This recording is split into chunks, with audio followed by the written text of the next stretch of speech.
وَلَقَدْ يَسَّرْنَا الْقُرْآنَ لِلذِّكْرِ فَهَلْ مِن مُّدَّكِرٍ۔ الحمدللہ وکفیٰ وسلام علی عبادہ الذین اصطفیٰ اما بعد فاعوذ باللہ من الشیطان الرجیم بسم اللہ الرحمن الرحیم قال الم نربک فینا ولیدا ولبثت فینا من عمرک سنین۔ فرعون کہنے لگا کہ اے موسیٰ، کیا ہم نے تم کو بچپن میں پرورش نہیں کیا اور تم اپنی عمر میں برسوں ہم میں رہا سہا کہے وَفَعَلْتَ فَعْلَتَكَ الَّتِي فَعَلْتَ وَأَنْتَ مِنَ الْكَافِرِينَ، اور تم نے وہ حرکت بھی کی تھی اور تم بڑے ناشکرے ہو۔ قال فعلتها اذا وانا من الضالین۔ موسیٰ نے جواب دیا کہ اس وقت وہ حرکت میں کر بیٹھا تھا، وہ مجھ سے غلطی ہو گئی تھی۔ فَفَرَرْتُ مِنْكُمْ لَمَّا خِفْتُكُمْ فَوَهَبَ لِي رَبِّي حُکْمًا وَجَعَلْنِي مِنَ الْمُرْسَلِينَ۔ پھر جب مجھ کو ڈر لگا تو میں تمہارے ہاں سے مفرور ہو گیا، پھر مجھ کو میرے رب نے دانش مندی عطا کی اور مجھے پیغمبروں میں شامل کیا۔ وَتِلْكَ نِعْمَةٌ تَمُنُّهَا عَلَيَّ أَنْ عَبَّدتَّ بَنِي إِسرائیل، اور وہ یہ نعمت ہے جس کا تو مجھ پر احسان رکھتا ہے کہ تو نے بنی اسرائیل کو سخت ذلت میں ڈال رکھا تھا۔ قال فرعون وما رب العالمین۔ فرعون نے کہا رب العالمین کی ماہیت کیا ہے، یعنی جو تمہارا رب ہے، جس کو تم رب کہتے ہو، وہ کیسے ہے؟ سبحان ربک رب العزت عما یصفون وسلام علی المرسلین والحمد للہ رب العالمین۔ اللہم صلی علی سیدنا محمد وعلی آلہ وصحابہ وسلم۔ پارہ 19واں، سورۃ الشعراء کی آیات مبارکہ 18، 19، 20، 21، 22 اور 23، یعنی ان 6 آیات مبارکہ کی تلاوت کی گئی ہے اور ساتھ اس کا ترجمہ بھی ہوا ہے۔ جیسا کہ گزشتہ درس میں یہ بیان ہو چکا ہے کہ اللہ تعالیٰ کے حکم سے حضرت موسیٰ علیہ السلام اور آپ کے بھائی حضرت ہارون علیہ السلام فرعون یعنی بادشاہ مصر کے پاس پہنچے اور کہا کہ ہم رب العالمین کے بھیجے ہوئے تیرے پاس آئے ہیں اور توحید کی دعوت کے ساتھ یہ حکم بھی لائے ہیں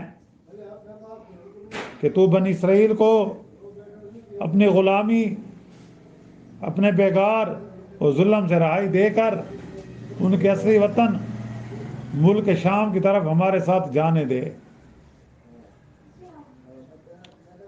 فرعون نے حضرت موسیٰ علیہ السلام کو پہچان لیا، کیونکہ بچپن اور کچھ جوانی کا حصہ اس کے پاس گزرا تھا۔ تو موسیٰ علیہ السلام کی باتیں سن کر فرعون نے جو آپ کو جواب دیا وہ ان آیات میں فرمایا گیا، اور بتلایا جاتا ہے کہ فرعون کہنے لگا کیا تم وہی نہیں ہو جس کو ہم نے اپنے گھر میں بڑے ناز و نام سے پالا پوسا، پرورش کر کے جوان کیا، یعنی قال الم ربی کا فینا ولید ہوں والا بستا فینا من عمرے کا سنین. کیا اب تمہارا یہ دماغ ہو گیا ہے کہ تو ہم ہی سے مطالبات کرتا ہے اور اپنی بزرگی منوانے آیا ہے؟ اتنے برسوں تک کبھی یہ دعویٰ نہیں کیا، اور یہاں سے نکل کر رسول بن گئے ہو، اور جو کرتوت تم کر کے بھاگے تھے ہم بھولے نہیں. یعنی وفالتا فالتا کلتی فالتا وانت من الکافرین، یعنی تم نے ایک قبطی کو جان سے مار دیا تھا، تم بڑے احسان فراموش ہو کہ میرا ہی کھایا، میرا ہی آدمی قتل کیا، پھر مجھے کو اپنا تابع بنانے آئے ہو. چاہیے تو یہ تھا کہ تم مجھ سے ہر طرح معافی مانگتے، لیکن الٹا تم مجھے دبانے آئے ہو. تو موسیٰ علیہ السلام نے ان کی ان باتوں کے جواب میں فرمایا کہ قبطی کا خون میں نے جان بوجھ کر نہیں کیا تھا، وہ غلطی سے ہو گیا تھا. مجھے کیا خبر تھی کہ ایک مکہ مارنے سے اس کا دم نکل جائے گا، وہ ہلاک ہو جائے گا. میں نے عمدن اسے قتل نہیں کیا، اس کی خطاب پر اس کو تنبیہاً ایک مکہ رسید کیا تھا جس سے وہ اتفاقاً مر گیا. بے شک میں خوف کھا کر یہاں سے مفرور ہو گیا،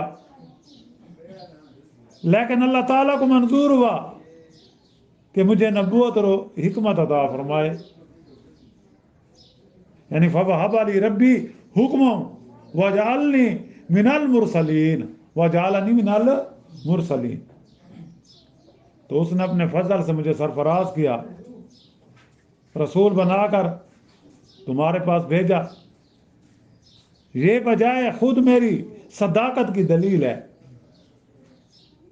جو شخص تم سے خوف کھا کر بھاگا ہو، پھر اس طرح بے خوف و خطر تمہارے سامنے آ کر ڈٹ جائے. خلاصہ یہ ہے کہ میں اب پیغمبری کی حیثیت سے آیا ہوں، میں اب رسول بنا کر اللہ نے مجھے بھیجا ہے، جس میں دبنے کی کوئی وجہ نہیں، اور پیغمبری اس واقع قتل خطا کے منافی نہیں. تو یہ جواب ہے اعتراض قتل کا.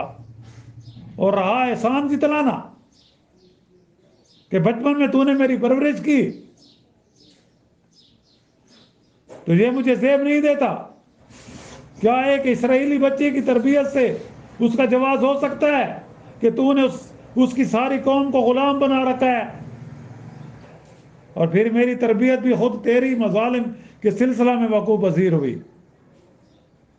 نہ تو بنی اسرائیل کے بچوں کو تو قتل کراتا، نہ خوف کی وجہ سے میری والدہ مجھے صندوق میں رکھ کر دریا نیل میں چھوڑ دی، نہ تیرے محل تک میری رسائی ہوتی، اور نہ میں تیری پرورش میں رہتا.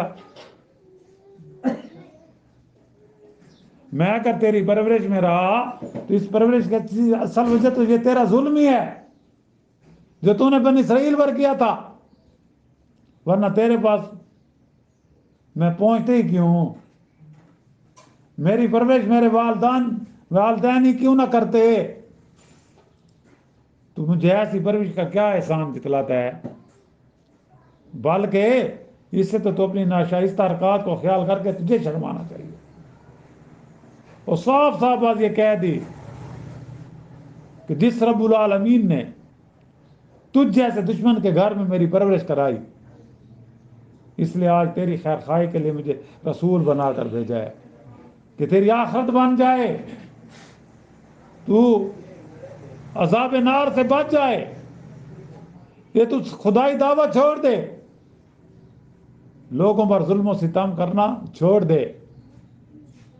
تو فرعون اس بات میں لاجواب ہوا اور بات کا پہلو بدل کر اس نے کہا رب العالمین کی کیا مانی ہے.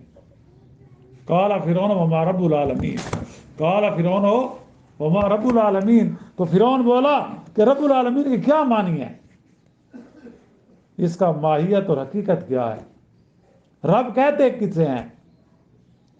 میری موجودگی میں کسی اور کا کسی اور کا رب نام لینا کیا معنی رکھتا ہے؟ کیونکہ فرعون خود کو رب کہتا تھا نا، وہ کہتا تھا میں رب ہوں۔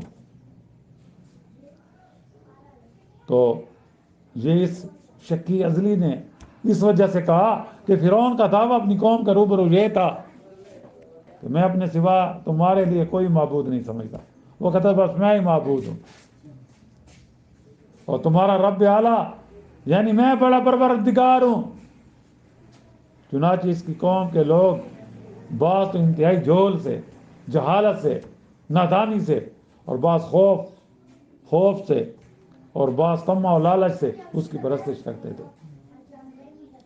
تو موسیٰ علیہ السلام نے جو جواب اس کے سوال کا دیا وہ انشاءاللہ ہمارا آئندہ درس میں جو آیات مبارکہ کی تلاوت ہوگی پڑھی جائیں گی، ان میں ان کا ذکر کیا جائے گا۔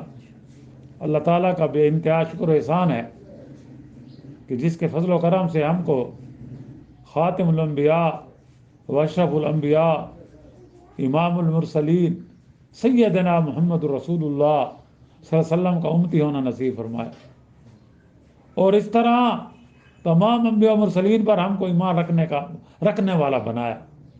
اللہ تعالیٰ اس دین اسلام کی نعمت ہدایت پر ہم کو استقامت بخشیں، اور اپنی اور اپنے رسول پاک صلی اللہ علیہ وسلم کی اطاعت اور تابعداری پر زندہ رکھیں، اور اسی پر موت نصیب فرمائیں، اور ہماری فتنوں سے ہماری حفاظت فرمائیں۔ وآخر دعوانا ان الحمدللہ رب العالمین۔ ربنا آتنا فی الدنیا حسنۃ وفی الآخرۃ حسنۃ وقنا عذاب النار۔ رب اغفر لی ولوالدی وللمؤمنین والمؤمنات والمسلمین والمسلمات الاحیاء منهم والاموات۔ اللهم انا نسألک من خیر ما سألک من نبیک محمد صلی اللہ علیہ وسلم، ونعوذ بک من شر ما استعاذک من نبیک محمد صلی اللہ علیہ وسلم۔ انت المستعان وعلیک البلاغ ولا حول ولا قوة الا باللہ العلی العظیم۔ ربنا تقبل منا انک انت السمیع العلیم وتب علینا انک انت التواب الرحیم۔ صلی اللہ تعالی علی خیر خلق محمد وآلہ وصحبہ اجمعین برحمتک یا رب۔